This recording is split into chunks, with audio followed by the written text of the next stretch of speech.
Guys, I gotta admit, it's a good time to be a gamer. Yes, I know AAA students?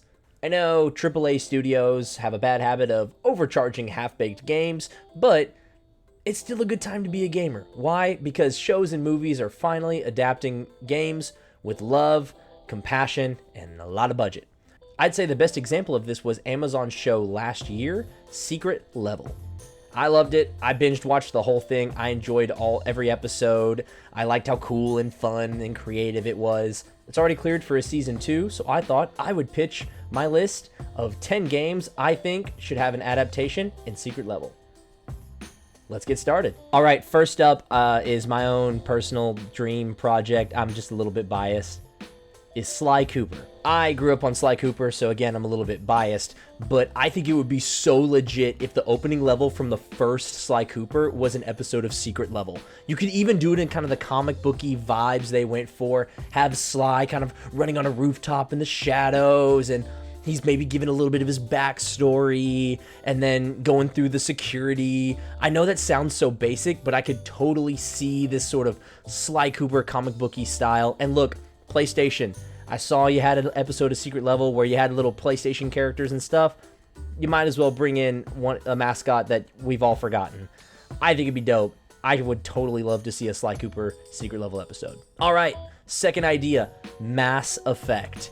I grew up on Mass Effect during the kind of the 360 era. I think it'd be cool to have the kind of epic space opera with the characters and all that and the deep moral choices. You couldn't really get into it super deep. I would probably do a play on the whole decision making on what you're going to do, what character is going to survive. Maybe have Shepard be this very generic looking character, but he actually has some depth to him. I'm not quite sure how you would do it, but I could totally see them showing like the tough decisions you got to make, where like, what friend are you going to let live and let die? And then maybe have them in a cool space alien battle. I don't know. I just could totally see Mass Effect having an episode. Plus, the franchise needs a little bit of brownie points after the most recent release. Third, Red Dead Redemption.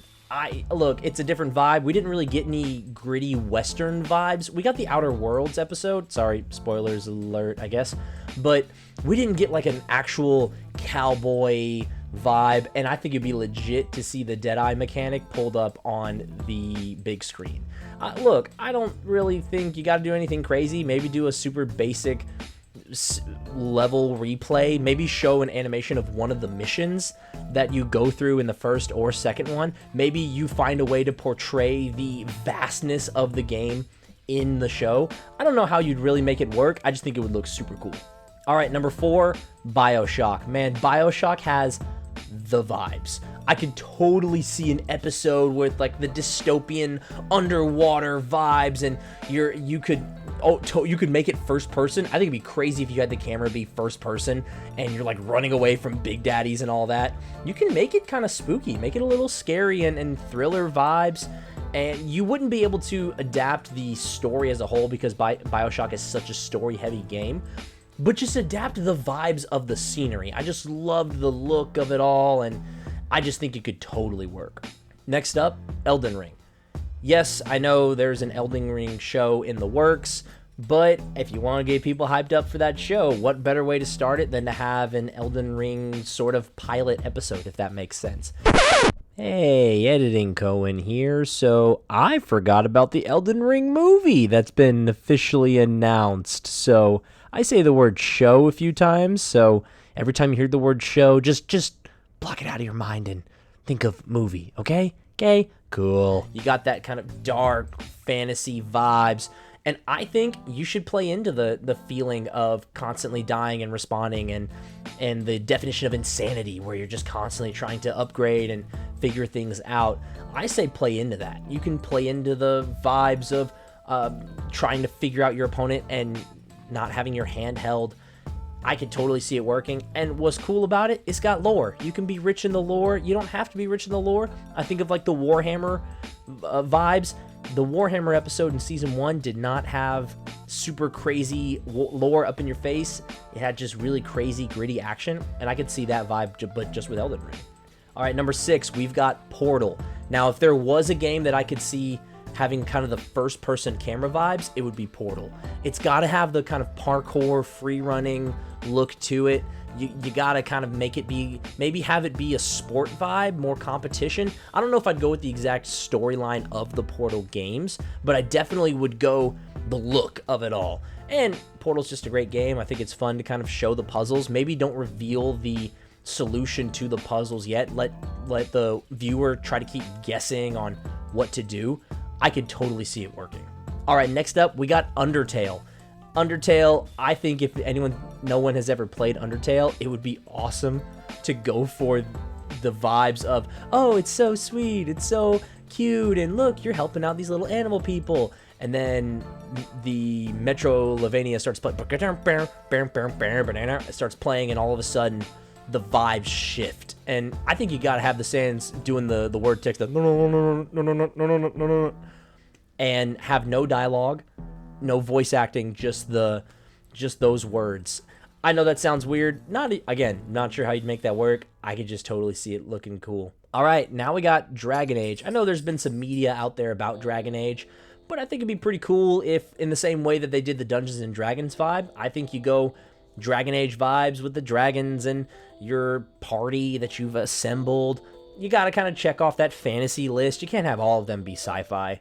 And hey, maybe play into a little bit of that, implying the romance and the politics. Maybe have first part of the episode be more political-ish, and then you end up having a cool, crazy battle at the end. And hey, if you want to get really ambitious, it would be cool if there were multiple endings and you got to like click on the different endings in the episode. That's really difficult to pull off. I know Netflix tries to do stuff like that and it kind of fails, but hey, creative ideas, am I right? All right, now we've got Dishonored. Now, Dishonored, I loved this game as a kid. I know I talked about the Portal game being one that you could have a first-person look to it, and the camera's just constant. You never see the person's face, but if it doesn't work with the Portal, it would work with the Dishonored. I think you go first-person parkour into the dark, desolate city, the steampunk grossness. You can kind of feel the atmosphere of it. I say tell the first bit of the story. I could totally see the first bit of the Dishonored story working with the main character kind of being falsely accused and having to run away and all that cool stuff, and then having the camera show you like parkour. This is honestly something you could pull off live action. I don't think you should, but you could pull it off with the whole jumping over them and teleporting and the swords and all that. I could just totally see it working. All right, last one, and this is one I really think they should do. Overwatch. Okay, so Blizzard, if you're watching this, here's the deal. You done goofed. You've goofed. You need some points. You really need some brownie points. And I'll admit, I think the only good thing about Overwatch right now is the animated shorts. I remember waking up early in the morning for the Lacry one. Oh, sorry, he's Cassidy now, right? Didn't he? I remember waking up early for that clip and seeing Ash and Bob do something. And I thought that was so cool. I think there needs to be a whole 30-minute episode of Overwatch. I think you go with a little bit of the story, add a little bit of the lore to it, show the 6v6 in a really cool way. I don't know how you would theme that story, but I think Blizzard, you need a little bit of goodwill points, and I think a good way to do that is to flex your animation muscles and show an Overwatch episode of Secret Level. All right, so that was my top 10 episodes of Season 2 of Secret Level that I would love to pitch. Hey, did I miss a game that you think would work better? You should let me know in the comments down below. Thank you so much for watching. Please feel free to hit that like button and punch that subscribe button. Don't forget to hit the notification bell. And just let me know what you think about the video. You guys are awesome. Love you guys. I'll see you in the next show. Peace.